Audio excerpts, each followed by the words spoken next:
Ladies and gentlemen, the story you're about to hear is true.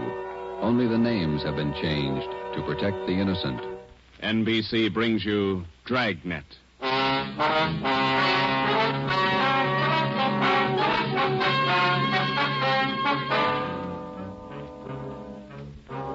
You're a detective sergeant.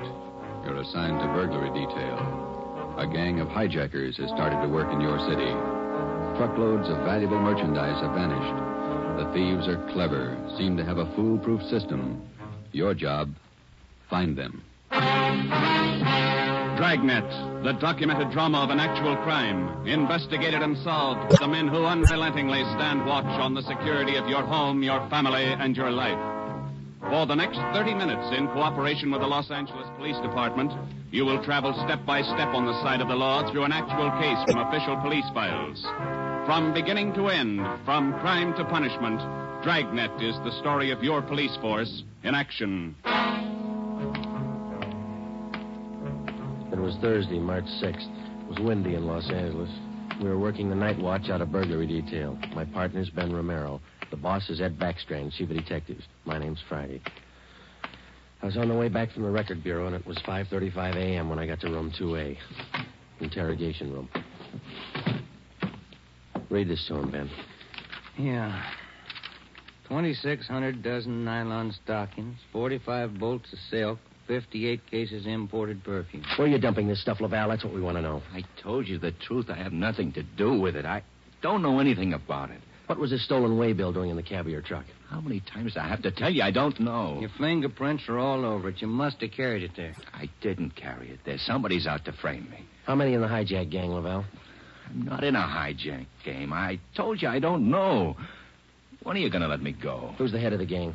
I don't know any head of the gang. I want to get out of here. You're covering for somebody. I'm not covering for anybody. You take the rap for all this, you're going to have a beard down to your knees by the time you get out. I'm not taking any rap. Then let's have it. Oh, I'm tired. $42,000 worth. You know who took it. You know where it is. They could have disappeared anywhere on the way from the east to the 1,000 places. Nothing was missing from those shipments when they came in on the train. Everything was there when they were unloaded at the warehouse. Then I don't know. I don't know. Every dollar's worth was accounted for when it was loaded on the truck. Well, where is it now? I'm tired. We've been here all night. Laval, let me read it for you again. 2,600 dozen nylon stockings, 45 bolts of silk, 58 cases imported perfume. And you're trying to tell us somebody hijacked all that from the trucks without you knowing it? The trucks were loaded at the warehouse. We went out to eat. We came back, got in the trucks, delivered the stuff, and that's all I know. And while you were out eating, the receipts for the load disappeared, too. Is that right, Laval? I don't know where the waybills are. The shipping clerk, that's his job. We talked to him. He says one of you could have taken the waybill. Well, then he's lying. I didn't take him. Then what was this waybill doing in the cab of your truck? I told you, I don't know. Somebody's trying to frame me. Why? I don't know. Somebody, I don't know why. Then you better come up with an answer, mister. Look, I'm tired. We've been here since 6 o'clock last night. We're all tired. Who are you covering for?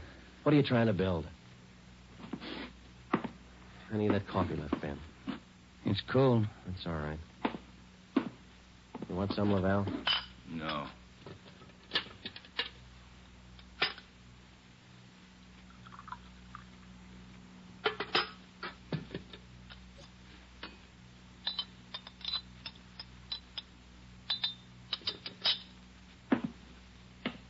All right, now, look, let's get one thing straight.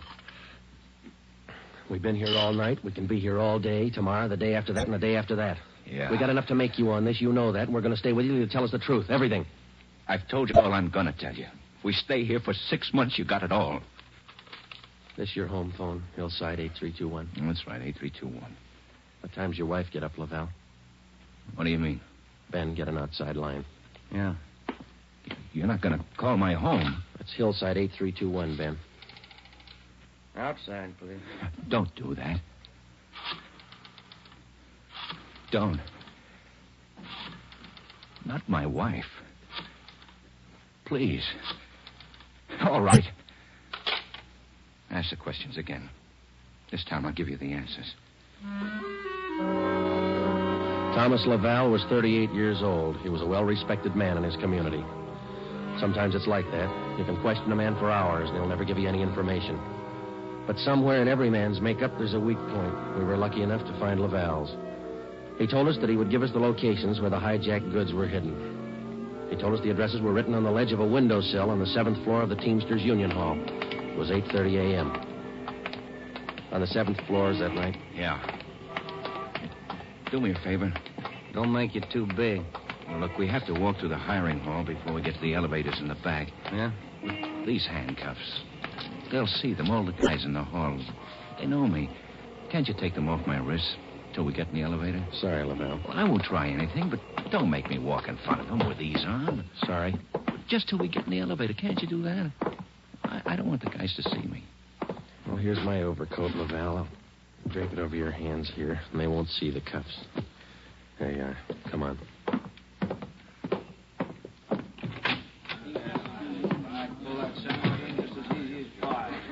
Hi, Tom. How are you? Hi. What's new, Tom? Not much. Oh, that was easy. Let's take the elevator. Yeah.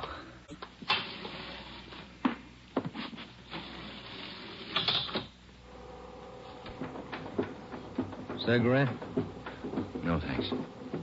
You? Yeah, okay. Thanks.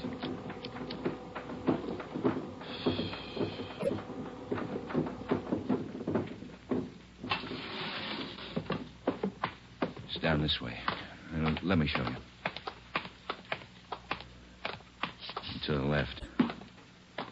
A window up ahead there. Yeah, this one. I don't see anything on the windowsill. It's on the outside. Open the window and let me check.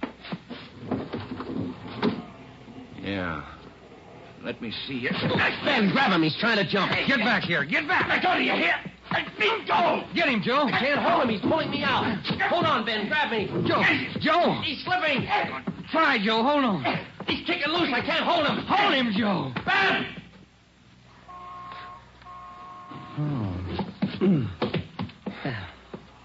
I couldn't hold him. You almost went with him. Let's get downstairs. What happened? Call an ambulance. There's been an accident.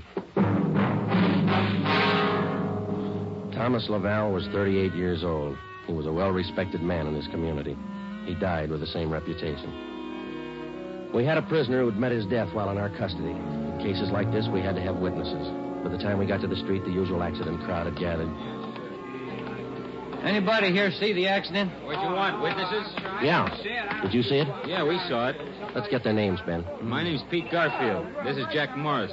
We'll be your witnesses. You'll probably be subpoenaed for the inquest tomorrow morning. Sure, we'll be there. We saw you push the guy out the window. We saw you kill him.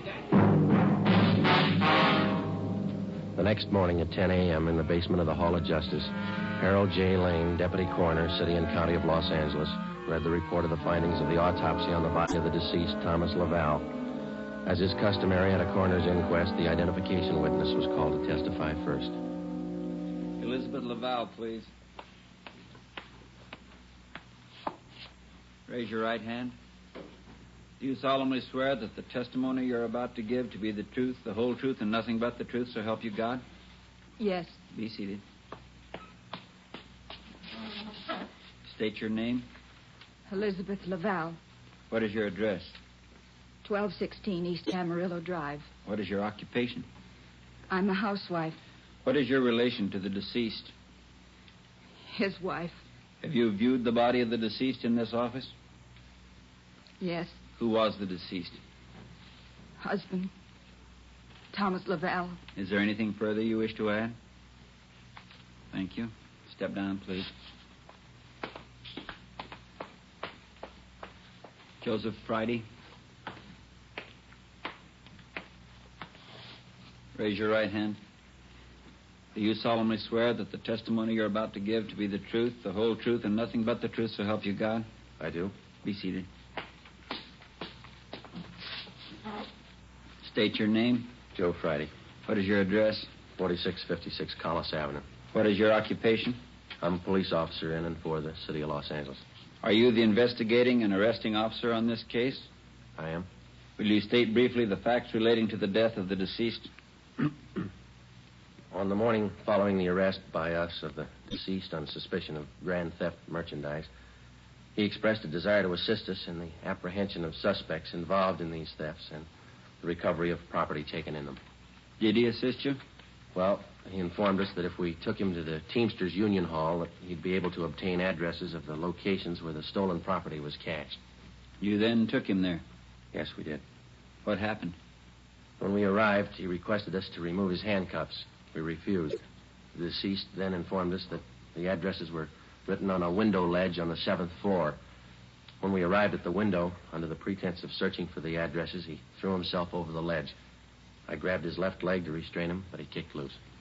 Did you at any time have any idea that the deceased planned such action?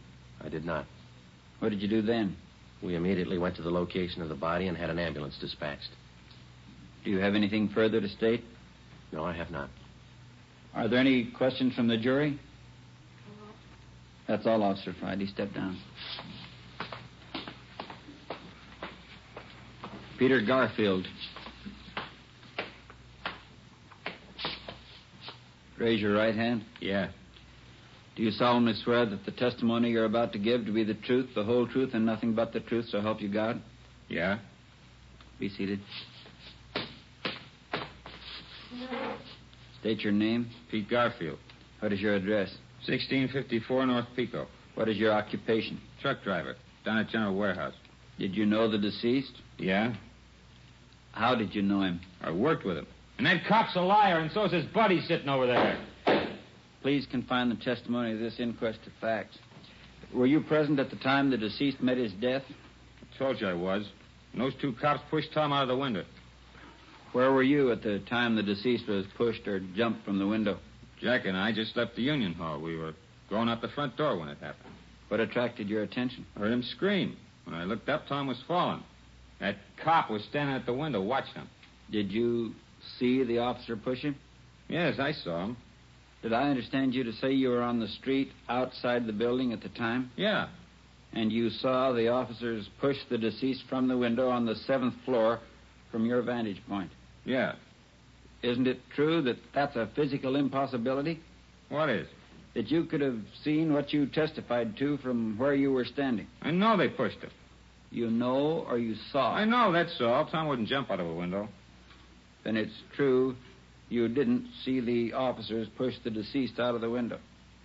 No, I didn't see him. Is there anything further you'd like to add? They must have pushed him. Any question from the jury? That's all, Garfield. Step down. Dorothy River. Raise your right hand. Yes. Do you solemnly swear that the testimony you're about to give to be the truth, the whole truth, and nothing but the truth, so help you God? I do. Be seated. State your name. Dorothy River, What is your address? 211 South Beverly Drive. And what is your occupation? I'm a stenographer at the Teamsters Union Hall.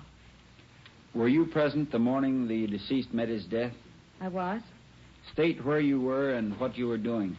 I was in our office on the 7th floor doing some filing. Please state what you witnessed. The filing cabinet in our office is by the door.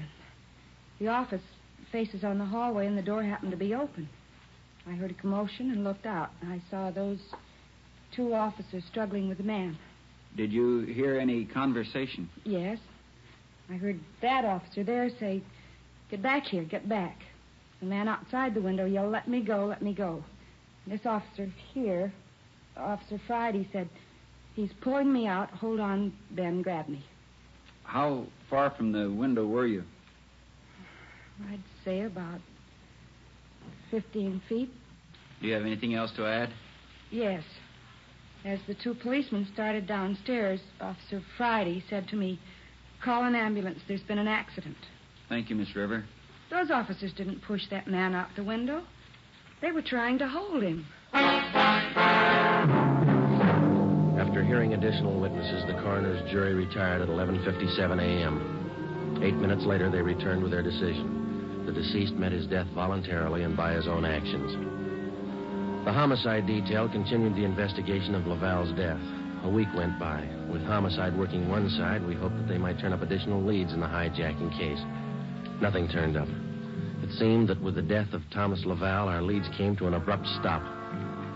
On Tuesday morning, March 16th at 9 a.m., we got a call from Chief of Detectives Ed Backstrand. Now, once more, What about the way bills on these shipments?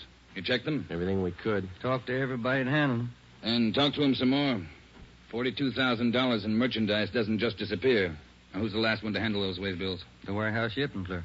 The bills were signed and stamped. 2 hours after he filed them in his desk, they disappeared. What about the truck drivers? You checked them out? Talked to all of them. Nothing so far. Nothing was missing from those shipments until they left the warehouse. Is that right? Yeah. And somewhere in between the warehouse and the delivery points, $42,000 worth of goods disappeared. Somebody's got to be hijacking those loads. We know that, but how do we get to it? Maybe they're working alone. Maybe they're working with the truck drivers. It's one of the others. Got to be. We just hadn't lost Laval. Well, you lost him. That doesn't close the case. You got a suggestion? Yeah, I got a suggestion. Crack it.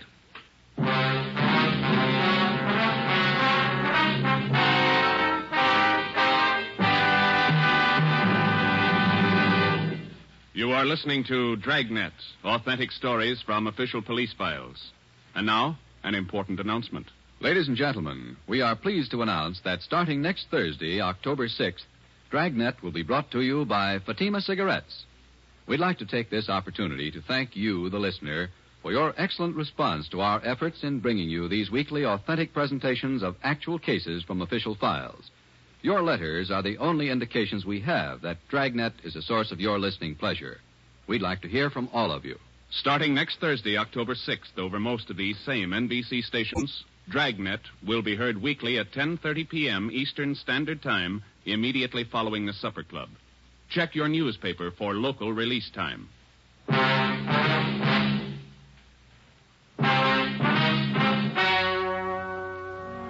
We stayed on the job. Another week went by. No leads. We spent so much time at the general warehouse where the merchandise disappeared that we almost got to be a part of the crew. We got to know everybody. We made frequent visits to the Teamsters Union Hall. It got us nothing. On Wednesday, March 26th, we reported in for work at 8 a.m. Friday, Romero. Yeah, Skipper? You fooled around just long enough. They hijacked another load last night. $38,000. What outfit? Same, general warehouse. Who's your contact down there? Ray Hobart, shipping clerk. I'll hop down there right now and get the details. Right, Ed. There are 2 ways to solve this thing. Yeah? You can get those hijackers now or wait till General Warehouse goes out of business. Get on it.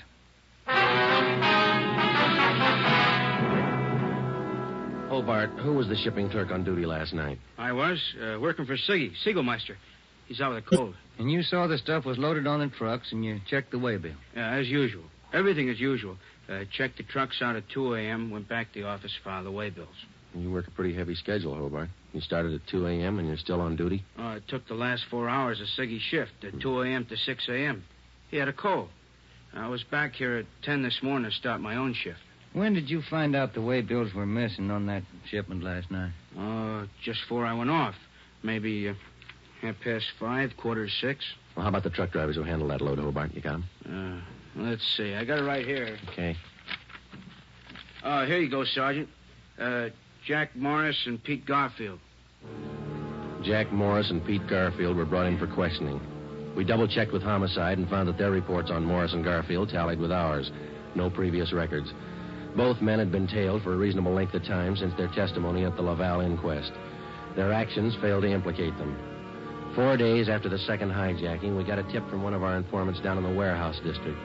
He told us that a man in a gray suit had been hanging around the coffee shop next to the Teamsters Union Hall. He was peddling nylon stockings, cheap. There had been other reports like this, which we had followed up, but none of them had paid off. Usually such leads didn't pay off, but we couldn't be sure. They had to be checked.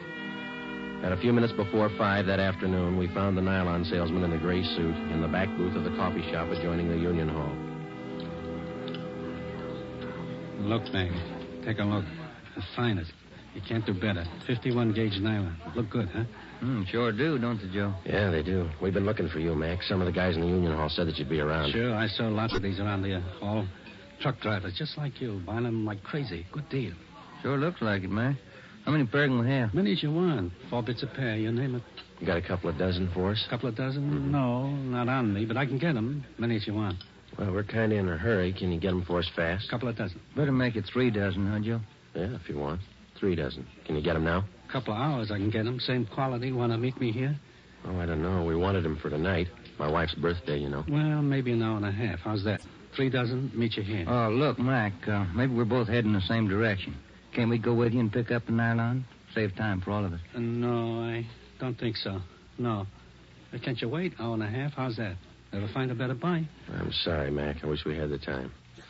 Well, where do you have to go to pick up these nylons? Oh, way out. Sunset Boulevard near Fairfax. Can't you wait? I'll make it fast. Can't we pay you and then go out and pick them up ourselves? Huh? No. Don't work that way. No. Can't you wait here? I'll make it fast. We ought to be home now, Joe. Yeah, I'm sorry, mister. We'll have to skip it. Yeah, maybe we can pick up something on the way home, Ben. Candy or something. Wife likes candy. Now, look, fellas, I don't want to see you lose out on this deal. I'll meet you halfway. How you mean? Look, together we'll go out to Sunset and Fairfax, huh? Near the place. You wait there at the hamburger stand, and in 5 minutes I'll bring you the stuff, okay? Oh, I don't know. We're late already, but... All right, it's a deal. I'll call the wife and tell her we're going to be a little later. 3 dozen, is that right? 3 dozen of the best. You can't do better. All right, I'll be back in just a minute.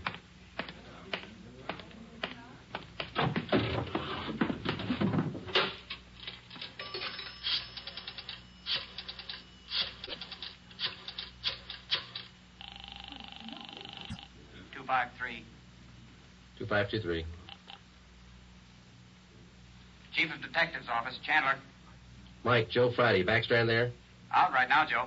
Well, then do me a favor, Chandler. Make it fast. Get a couple of men out to Sunset and Fairfax as fast as you can. Tell them to watch for Ben and me. You got that? Yeah, what else? We'll drive up in our car with another man. Ben and I will get out of the car and go in the hamburger stand. The other man will walk off. Whoever you get, tell him to follow that man. You got it? Right. All right. Just tail him. See where he goes, see what he does. Okay, Joe, right away. All set, Joe? She got dinner ready? Yeah, just about. We better hustle. Sure. Best deal in the world. Let's go. At 5 minutes to 6, we pulled up at the corner of Sunset Boulevard and Fairfax. It was almost dark. Ben and I got out of the car and started over for the hamburger stand on the corner. We caught a glimpse of Barcy and Kaplan in one of our detective cars parked in a gas station on the opposite corner. They had their eyes on our man. When the traffic signals changed, the man crossed the street and headed down Fairfax. Barcy and Kaplan waited a minute, and then they took off after him. He turned at the next corner and disappeared from sight. Ben and I ordered a cup of coffee, and we sat down to wait. At 6:30, we were still waiting.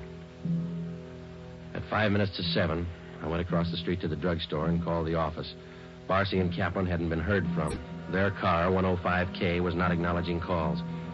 I had my call switched from communications to Backstrand's office. Well, they lost him Friday. I don't know how they lost him, but they lost him. Well, who's out there now? Sullivan and Whitney took a detail out there. They're combing the neighborhood right now. Well, how did it happen? A man just doesn't disappear into thin air. That's what I keep telling you about that stuff that's been hijacked. The search for the nylon salesman went on all that night and most of the next day. From his description, we ran a make on him. No previous record. He had disappeared completely. We were right back where we'd started from. The only thing we could do was to start backtracking, re-questioning the people at General Warehouse, the truck drivers, the shipping clerks. We kept a close check on Garfield and Morris, and we went back to the only possible lead still remaining, Mrs. Laval. She could tell us nothing more than we already knew. When we left her, we started on the neighbors for the second time around.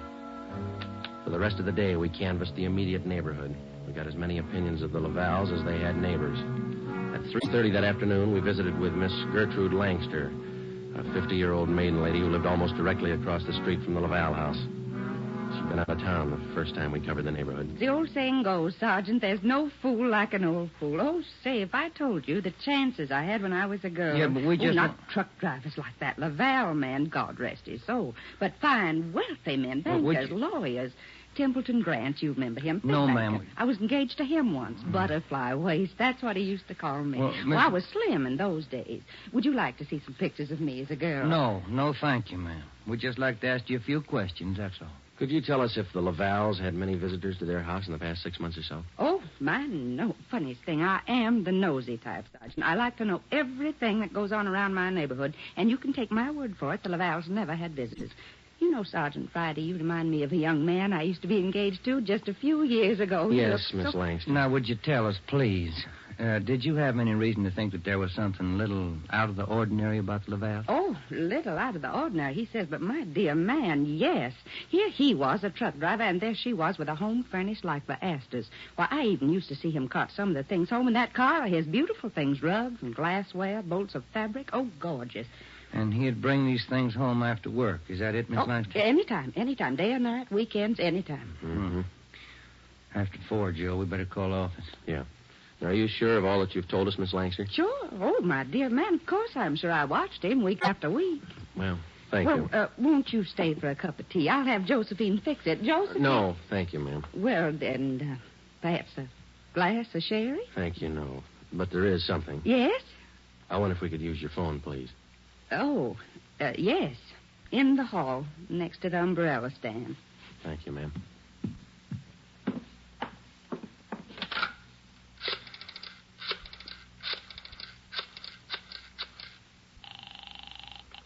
City Hall. 2523. 2523. Thanks, Trent. Friday, Ed. Nothing much here. Well, there's something here. Barcy and Kaplan just called. Pete Garfield left his house half an hour ago. Then he picked up Morris. What's so unusual about that? Nothing, except the guy driving the car is the little man in the gray suit, the nylon salesman.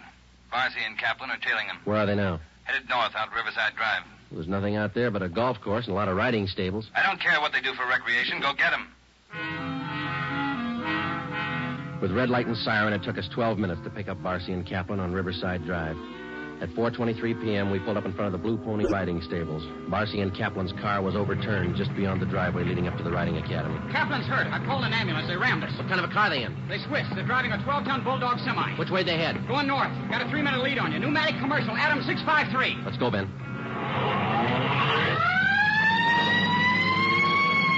Can you see him, Joe? No, not yet. Watch that crossing. Up ahead, Joe. That's a semi. Can you read it? Wait a minute. Adam 653. That's them. Took a right on Lancashire. Don't lose them. They're pushing that semi too hard. Look at that trailer sway. They'll have to stay on Lancashire. They're going too fast to turn now.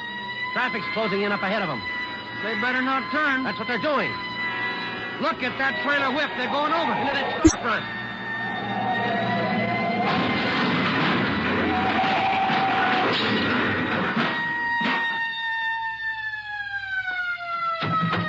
Come on, Ben. You all right? Wait a minute. Let me see. Yeah, they're banged up, but they're alive. Well, there they are, Joe. Yeah.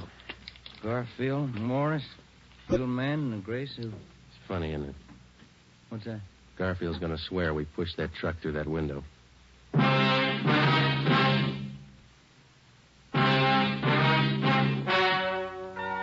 The story you have just heard is true. Only the names were changed to protect the innocent. Peter Garfield, Jack Morris, and John Dolfo, the stocking salesman, were hospitalized and later brought to trial. They were convicted on charges of grand theft and received sentences as prescribed by law. They are now serving their terms in the state penitentiary. You have just heard the 18th in a new series of authentic cases from official files. Technical advice for Dragnet comes from the Office of Acting Chief of Police W.A. Wharton, Los Angeles Police Department.